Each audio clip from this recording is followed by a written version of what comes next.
And so we're going to try to model what is the probability of survival to t months.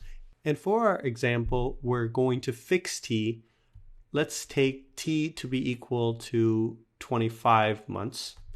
And we're going to look at s at 25, which is simply, remember, the probability that the time to an event happens after 25 months.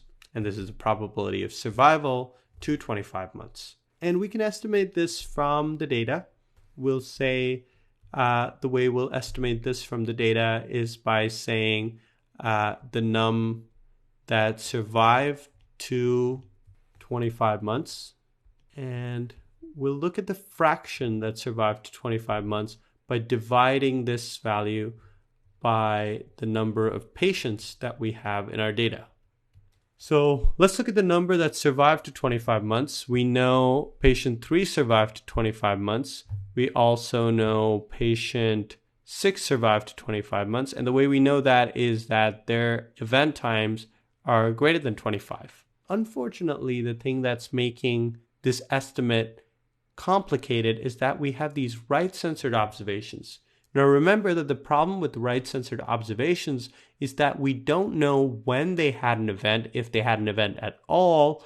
We have this lower bound on the time to the event. And so we have to make an assumption here. And let's try out both the assumptions.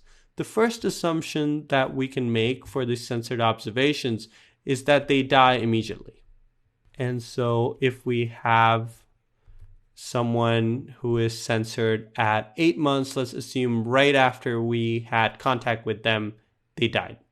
And so the number survived to 25 months in that case is only going to include patients 3 and 6, and our denominator is going to be all of the patients, which is going to be 7. And this estimate comes out to around 0.29. So this is the first assumption, where we assume that everyone who is censored just dies immediately. The second assumption we can make is that everyone who's censored never dies. So patients 2, 5, and 7 just live on forever, definitely beyond 25 months. And so we now have 3 other patients who make it past 25 months, along with our original 2 patients. And so our updated estimate is 5 patients over 7 patients, which comes out to a probability of 0.71. So notice that if we assume that these censored observations all die immediately, the survival probability is much smaller than if we assume that they never die.